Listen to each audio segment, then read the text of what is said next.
सबसे पहले तो राजस्थान में हाई कोर्ट का जो वर्जन आया है, जो टिप्पणी आई है आरपीएससी को लेकर, वो अपने आप में बहुत कुछ कहानी बयां करती है। आरपीएससी की वो संस्था है जहां से प्रदेश का नौजवानों का भविष्य तय होता है एक तरह से। और लंबे समय से मैं खुद भी कहता आया हूं और लोग भी कहते हैं कि आरपीएससी का जो गठन है, जो चयन प्रक्रिया है, जो कार्यप्रणाली है, जो जवाबदेही है, जो पारदर्शिता है, वो पूरी तरह कॉम्प्रोमाइज़ हो चुकी है। अब जब हाईकोर्ट खुद ये कह रहा है कि आरपीएससी गूंगी बहरी बैठी है, तो मुझे लगता है कि सरकार के पास अब कोई कारण बचा नहीं है, कोई एक्सक्यूज़ बचा नहीं है कि वो मूल चूक परिवर्तन करे।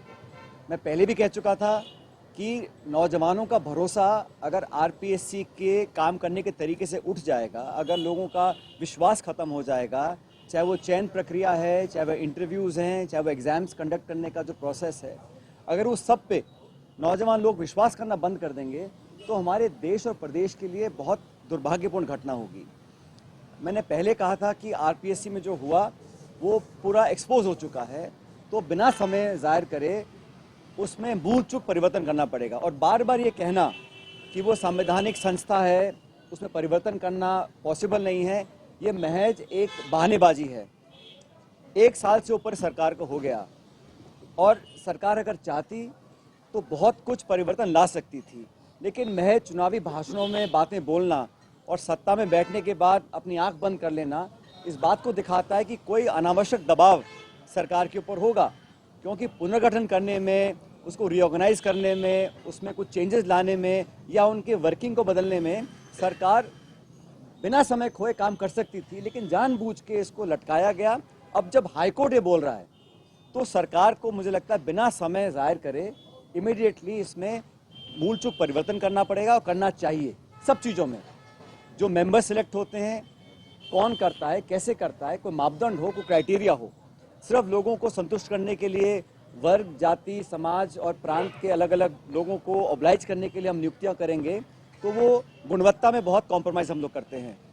जब चोरियां पकड़ी जा रही हैं, रंगे हाथ लोग पकड़े जा रहे हैं, पुलिस कार्रवाई कर रही है, फिर भी आरपीएससी को अभी तक सरकार ने कोई भी बदलाव के संकेत नहीं दिए हैं और सिर्फ अपनी जान बचाने के लिए स्टेटमेंट्स दे रही है। और कल का जो स्टेटमेंट हाईकोर्ट का आया है उसके बाद तो मैं समझता हूँ कोई कारण नहीं रहा कि सरकार इस पर कार्रवाई ना करे। सरकार को करना चाहिए और ये बताना चाहिए कि 14-12 महीने सरकार ने ऐसा क्यों नहीं किया। इस बात को ना सिर्फ मैं, हमारी पार्टी, प्रदेश के लोग सैकड़ों बार उठा चुके हैं। दूसरा भी, सरकार के एक मंत्री हैं जिन्होंने आरोप लगाया, एक पब्लिक प्लेटफॉर्म से आरोप लगाया कि उनका फ़ोन टैप हो रहा है।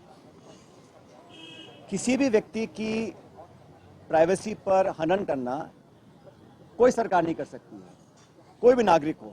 और जब वो नागरिक शपथ लिया हुआ सरकार का एक मंत्री हो और पब्लिक प्लेटफॉर्म से बोल रहे हो और सरकार कोई जवाब नहीं दे रही है, क्योंकि एक कलेक्टिव लीडरशिप होती है, सरकार का मंत्री सरकार का नुमाइंदा है, तो एक तरह से सरकार खुद बोल रही है और वो खुद कह रहे हैं कि मेरा फ़ोन टैप हुआ।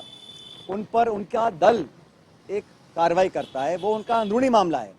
भारतीय जनता पार्टी का एक संगठन है, उस संगठन में वो किसको नोटिस देते हैं, क्या कार्रवाई करते हैं, ये उनका निजी मामला है, मैं उस पर नहीं जाना चाहता हूँ। लेकिन पब्लिक लाइफ में सरकार के एक मंत्री, जो आज भी मंत्री हैं, वो एक क्लेम करते हैं और कहते प्रमाण मेरे पास है, और सरकार कोई जवाब नहीं दे रही। सदन के अंदर सरकार को जवाब देना चाहिए। पूरा प्रदेश और पूरा देश जानना चाहता है कि एक जिम्मेदार व्यक्ति जो आपकी सरकार के मंत्री हैं, वो आरोप लगा रहे हैं कि उनके साथ उनका फ़ोन टैप हो रहा है और सरकार के पास जवाब कोई नहीं है। सिर्फ उनका संगठन कार्रवाई करके जवाब पूछ रहा है कि आपने ऐसा क्यों बोला गया। कोई आम नागरिक बोलता, कोई उनके दल का कार्यकर्ता बोलता, मैं समझ सकता हूँ, लेकिन सरकार का एक मंत्री, और ये मजाक बना रखा है। वो इस्तीफा दिए बैठे हैं, उनका इस्तीफा एक्सेप्ट नहीं हो रहा, वो कुछ स्टेटमेंट देते हैं, मंत्री होने के नाते कहते हैं मेरा फ़ोन टैप हो रहा है, तो संगठन कार्रवाई कर रहा है। फिर उनका जवाब, पता नहीं उन्होंने जवाब क्या दिया होगा, लेकिन मैं मानता हूँ ये मजाक बना हुआ है। लगभग 1 साल हो गया। किसी व्यक्ति को पार्टी में काम करने का अधिकार है, लेकिन जब वो मंत्री बन जाते हैं तो अलग जिम्मेदारी होती है।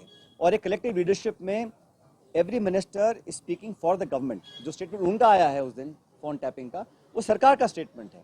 सरकार में बैठा मंत्री खुद कह रहा है मेरा फ़ोन टैप हो रहा है, और सरकार मजाक बना रखा है। तो पूरी प्रणाली को एक तरह से चैलेंज किया है, और दुर्भाग्य है कि सदन चल रहा है, सत्र जारी है, और हमारी पार्टी ने, हमारे दल ने सदन के अंदर मामले को उठाया, कोई जवाब नहीं आया। मुझे लगता है कि सरकार को कुछ निर्णायक कार्रवाई करनी चाहिए, सच्चाई जनता के सामने आनी चाहिए। अगर किसी सूत्र ने उनको बताया था तो डॉक्टर साहब को भी उसका सूत्र का खुलासा करना चाहिए।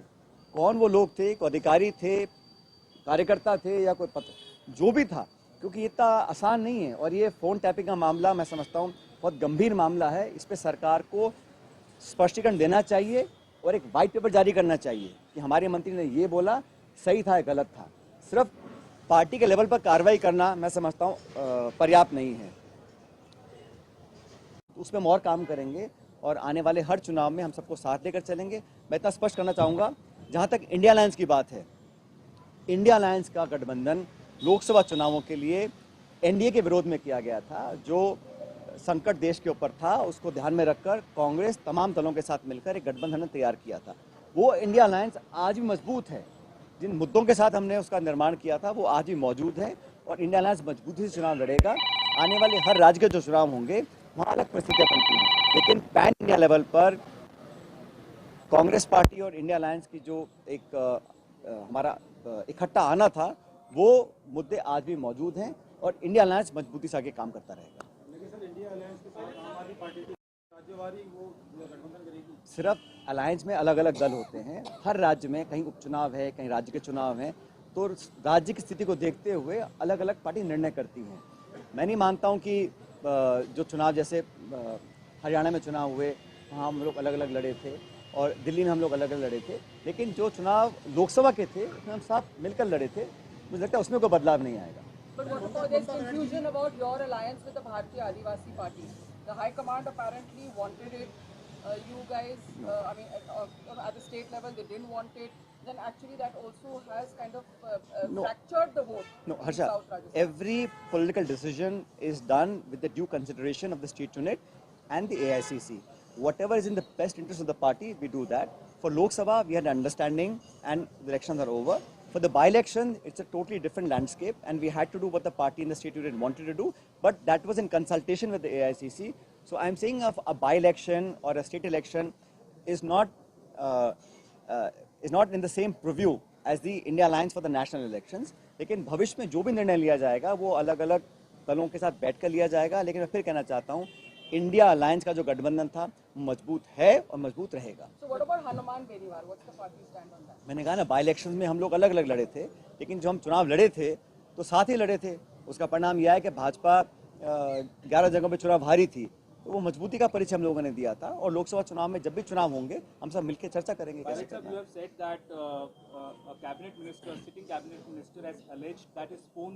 है। And the government has made a mockery of it.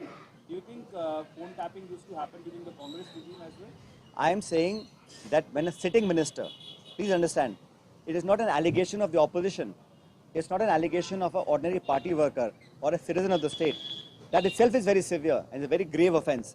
But if a sitting cabinet minister has on record made that allegation that his phone is tapped, a mere organizational notice does not justify the action that should have been taken.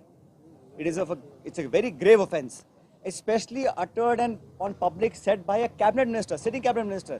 भाई विपक्ष के वो लोग आरोप लगा, मैं समझ सकता हूँ, लेकिन सिटिंग मिनिस्टर बोल रहे हैं और बजाय सरकार को कार्रवाई करे संगठन नोटिस दे रहा है, उनको जवाब मांग रहा है. That does not justify the action that is required to be done. And phone tapping is a serious offence. Any such incident, now or before, should be absolutely transparently investigated, and anyone found guilty, any leader, any party member, any officer, any police officer, जो भी है, अगर किसी ने कुछ गलत किया है तो उसका आना चाहिए. कहा है कि हर गलती सजा मांगती है, तो गलती करेगा तो सजा मिलनी चाहिए. स्वर्गीय माथुर साहब के विषय में जो आपने बात बोली, तो करुणलाल मीणा भी एक इंटरव्यू में बोल रहे थे कि ऐसा ही हुआ था, मेरे को मारने की प्लानिंग. अब वो जान बचाने के लिए ध्यान भटका रहे हैं ना, तो स्टेटमेंट दिया है भाई, स्टेटमेंट दिया ना, उस पर चर्चा करनी चाहिए उनको. और अगर ऐसा कुछ था प्रमाण लेकर आए उसका. लेकिन जो दुनिया में नहीं है, 20-25 साल 30 साल पुरानी बात कर रहे हैं आप, ऐसी आरोप लगा देंगे किसी के ऊपर, ये गलत है। वो तो आप आज आप क्राइसिस में आ गए हैं, आप अपनी जान छुड़ाने के लिए इधर उधर की बातें कर रहे हैं, और क्या प्रमाण है किसी के पास? ना तो भैरव सिंह जिंदा है, ना माथुर साहब जिंदा है। लेकिन इस प्रकार की बातें बोलना एक बड़ा गैर जिम्मेदाराना बयान है। ये तो आप बात कर रहे हैं, समरावता में जो हिंसा हुई है उसके जो पीड़ित हैं वो आज भी न्याय मांग रहे हैं।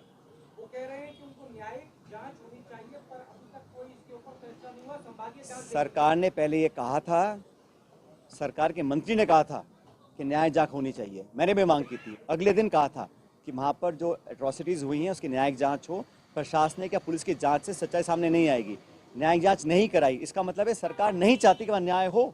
अगर किसी के साथ गलत हुआ है, घरों में घुसे हैं, लोगों को मारा है, उनके सामान जला दिए, सब कुछ किया है, दिन छिपने के बाद किया है, जब जांच ही नहीं हो रही है तो न्याय कैसे मिलेगा?